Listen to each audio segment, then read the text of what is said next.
I'm His Royal Highness Gertrutbucket, and in this tiresome programme I've had to travel the length and breadth of Great Britain to discover the paranormal, stories stranger than life, and the downright weird. My good man.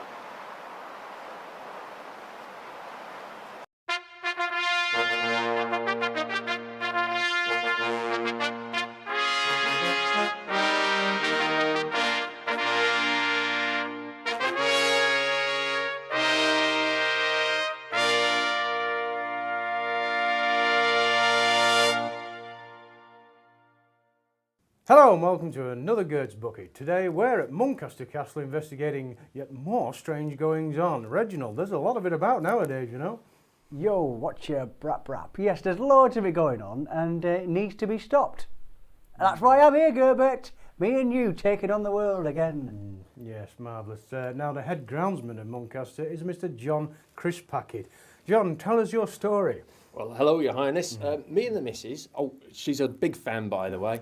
Unfortunately, she's upstairs at the moment in bed having a nap. So. Ah, right. Is she one of those shift workers? No, she's got itchy teeth, you know. It's brought on by the stress.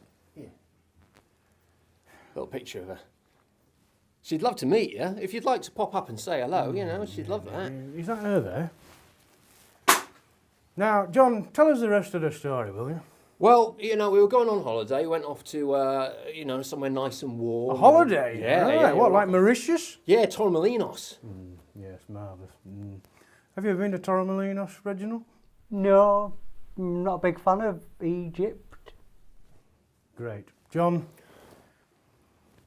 Yeah, we went across over to Torremolinos and we took, you know, some beans and some other food, you know, packed some sandwiches and stuff for the 7 days because, you know, you really don't want to be eating the sort of foreign food because you know what it can do with your belly, like, and yes, stuff blah, like that. blah, yes, no. Yes, all right. Anyway, when we came back, it was a mime in the garden. A mime? A mime, A yeah. mime in the garden, ladies and gentlemen. What do you make of that, Reginald?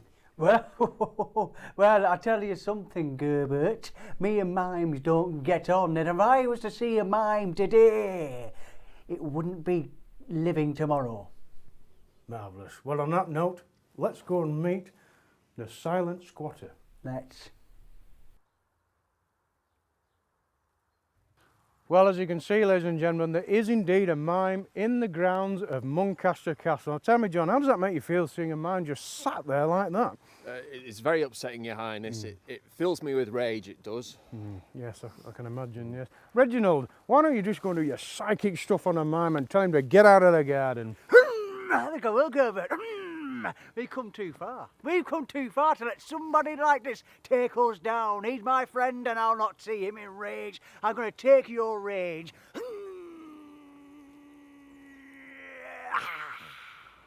I've got his rage. Seen a bit. Yes, Reginald there, our resident psychotic. He's got certificates and everything. Not fazed by anything, John, whatsoever. Yes, well, tell me, John, does the mime ever leave the grounds? I mean, how does he eat? Oh, well, he breaks into the house in the middle of the night and he goes through the cupboards, takes food and... No, that's despicable. That. Imagine somebody breaking into your house and stealing your pate and caviar. No, pot noodle. Really? Beef and tomato. Yes, Your Highness, your fan mail. Oh, thank you very much, Jeeves. Yes. Dear Your Majesty, I really like your programme, Gert's Bucket, but I also like SpongeBob SquarePants. Please, could you tell me, does Father Christmas really exist? That's from Rebecca, aged 6.5. Well, let me tell you, Rebecca, if somebody breaks into your bedroom at night, he'll be bludgeoning you to death and stealing your presents instead of leaving them. Well, John, that's brew time.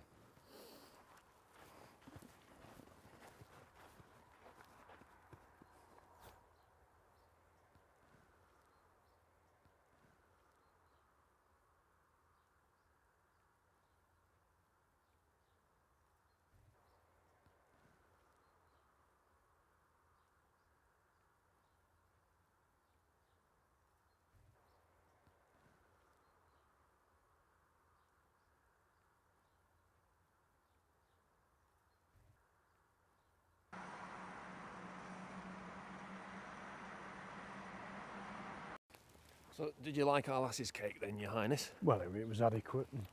So, ladies and gentlemen, as you can see, Reginald is struggling to remove the mime from the grounds of Muncaster Castle. In fact, he appears to be helping him with his housework. I don't know what that's all about. So tell me, John, the police and the council have been involved. What was their response to this? Well, they came along all right, but they're neither use nor ornament. Yes, I can imagine. And you were saying something about the mime having false teeth? Yeah, he leaves them on the sideboard in the house sometimes. Really? Yeah, that's... Sir, Yes, Jeeves. there's a lady here that wants to speak to you. Yeah, we'll just give her one of the signed photographs for you, one of the normal ones, won't you? But she's an expert in mime. Really? Mimers, yeah. Really? Well, we'll go and get her then. Go on, yeah. An expert, John. This is what we need, you know, because Reginald is struggling. So this could speed things up. Dashed good to meet you. Hi. Hello. Hello. Yes. And what's your name? I'm Miss Headfeather. Yes. Yeah. Headfeather. Yes. Headfeather of the old Muncaster Headfeathers. You'll doubtless have heard of us, I'm sure.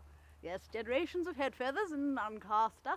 Yes, Headfeather Lane, Headfeather Cemetery. We have the Headfeather wing in the local hospital. We've been here for generations, and we're very proud of our esteemed roots. Yes. Now you're saying that you're an expert in removing mimes from gardens. Oh, yes, no, I am indeed. Yes, it has become my life's work. I was brought up to it as a very small child, continued all throughout my life, and yes, I would say I'm probably the most qualified person in the country at the moment to get rid of mimes from gardens. Yes. And how do you propose to do this then? Well, with my horse. Horse. Yes, my horse. I have a Welsh cob, section D, beautiful boy, stallion. We don't like geldings. And the thing is that mimes can't bear the meaty, beefy smell of an entire male horse and their whole physicality, you know. Yes. Well, why don't you go off and do your thing with your horse? I shall, thank you. Yeah. Oh, well, John, an expert has arrived claiming to remove mimes from gardens with a horse. I think we'll, yes, probably get nowhere as usual. So how long has the mime been in Muncaster then? Well, it's probably about 4 or 5 months now. It came in the summer. Yes, and it's been terrible for you, hasn't it, all this? Yeah, I haven't slept, wink, you know, it's been terrible for the wife and me. Aye. Yes, I can imagine. Oh, here's Reginald, ladies and gentlemen. Yes, Reginald. My old flower. There's a flaming red rum in garden. Oh, God. Or a sugar. We found it. Why hasn't the mime been removed from the garden, Reginald? Well, it's not that easy, Gerbert. Why? It's just not simple, Gerbert. Why? Well, he's a mime. A mime? Yeah, you can't communicate properly with a mime. So what's the outcome of all this? What did he say? Well, basically, the outcome, Gerbert, is... I've had enough of this. Jeeves. Oh, jeez. Yes, thank you, Jeeves. Yes, thank you. Right, I'm ordering you now immediately to leave the grounds of Muncaster Castle. Leave the grounds of Muncaster Castle. Gerbert, Yes. he's French. French! Oh, French! Jeeves! Thank you, Jeeves, yeah.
Well, ladies and gentlemen, as you can see, the mime has now been removed from the grounds, and that ends another episode of Gert's Bucket. Reginald, I think we've done another cracking job there.